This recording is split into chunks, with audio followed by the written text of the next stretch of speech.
Um, I'm sure you already know what's going to happen because I already told you what was going to happen. Kind of, sort of, I gave you clues. But it's important to understand the character of Abraham because it is, like we talked about, kind of mentioned before, how it is his obedience and his faith in God is what is credited to him as righteousness. So God is wants your obedience. Abraham by no means was a perfect man. I mean, obviously he didn't make always the best decisions, like with Hagar and stuff. And you know, he's human. We're human. You're human. We make mistakes. We're not good all the time. But what was credited to him as righteousness was his obedience and his faith in God. So we're going to continue to see a great example of his obedience. Okay, so here we are. I left you at 22, Genesis 22, verse 6. Well, I think it's verse 8, but we'll read verse 6. Okay, so Abraham took the wood for the burnt offering and placed it on his son Isaac, and he himself carried the fire and the knife.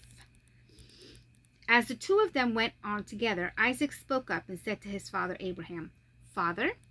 "Yes, my son," Abraham replied. "The fire and the wood are here," Isaac said, "but where's the lamb for the burnt offering?" Abraham answered, "God himself will provide the lamb." So Abraham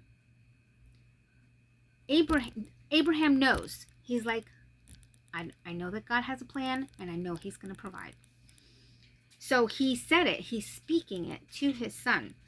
He himself will provide the lamb for the burnt offering, my son. And the two of them went on together. When he reached a place God had told him about, Abraham built an altar there and arranged the wood on it.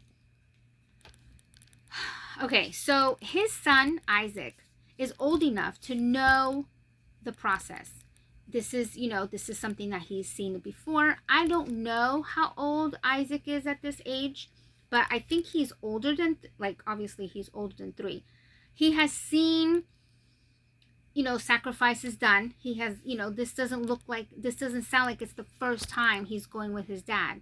So he already knows the drill. He already knows the process. And so that's why when, he got everything, he's like, Dad, something's missing. Aren't you forgetting the lamb, the sacrifice? And so that's why he asked his father. So he knows the process, okay?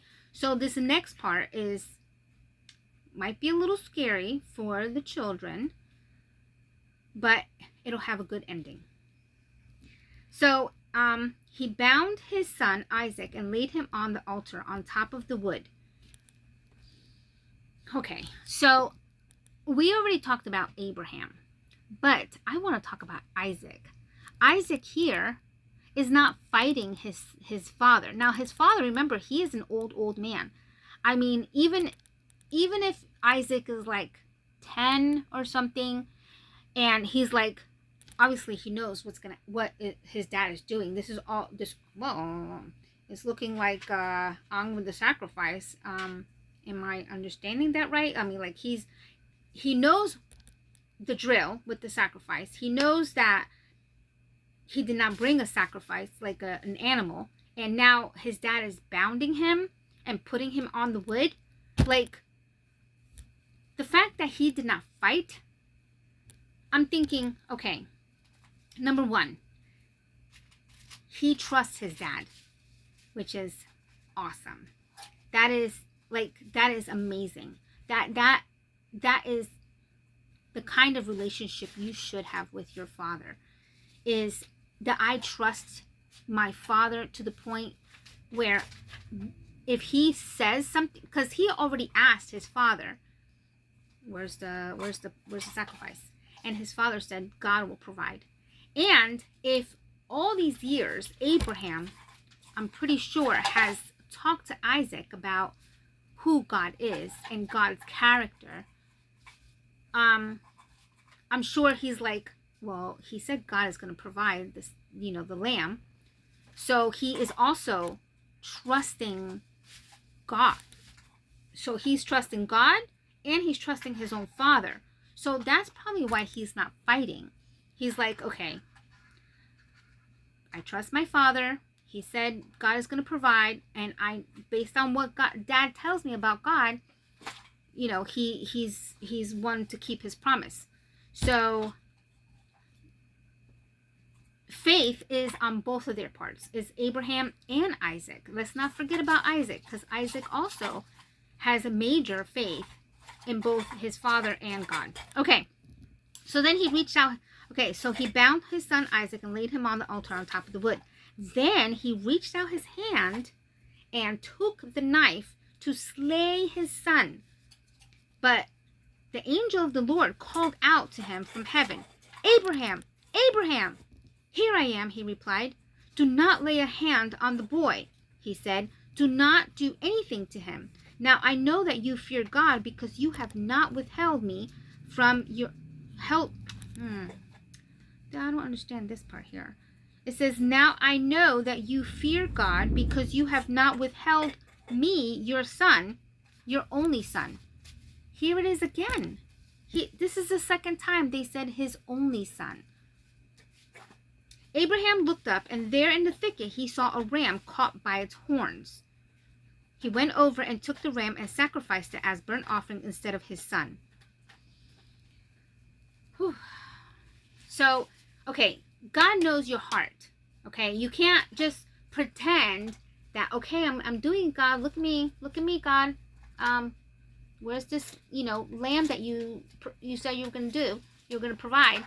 No, God knows the heart, and He knows that Abraham was like, okay, God, I'm trusting you. I'm doing it.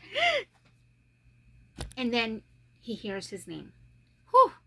Thank you, Lord. Thank you, Lord. I bet he was shaking in his boots. Anyway, so he took the lamb, he sacrificed it.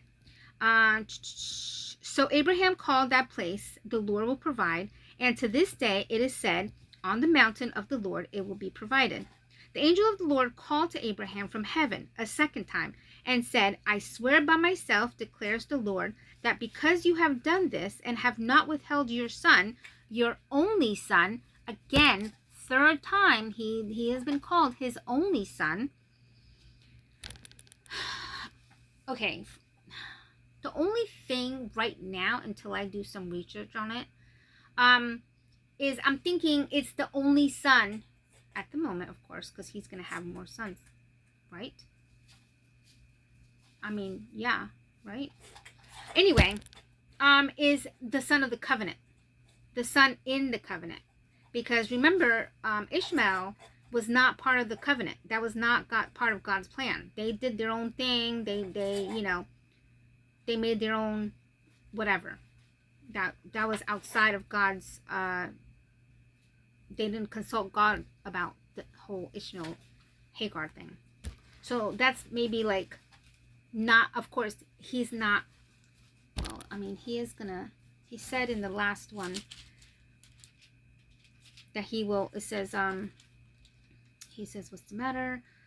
I'll lift up the boy, for I will make him into a great nation. In verse 18, chapter 21. But I don't know, would they be blessed?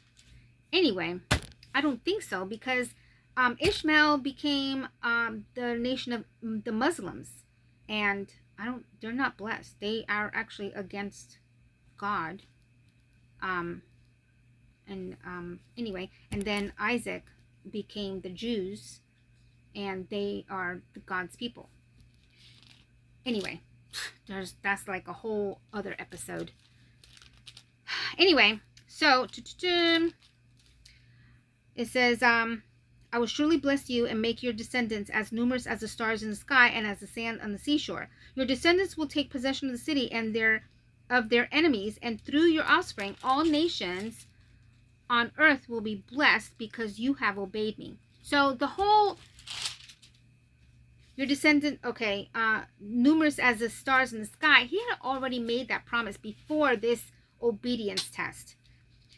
So this part, take possessions of the cities and of their enemies, and the whole earth will be blessed because you have obeyed me. So maybe that's an addition to what he had already been promised, is the whole earth will be blessed. That's pretty awesome. Then Abraham returned to his servants, and they set off together for Beersheba, and Abraham stayed in Beersheba. Okay. So, that's a lot to chew on.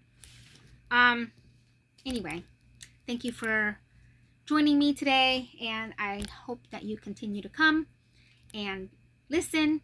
And if you have any questions, just let me know. Remember, your questions can't be answered if you don't ask. So you can ask me or your pastor, or try to, even if you have your own Bible. Well, no, you should talk to an adult. Talk to an adult that that knows that's biblical. Anyway, thanks for joining me. Bye.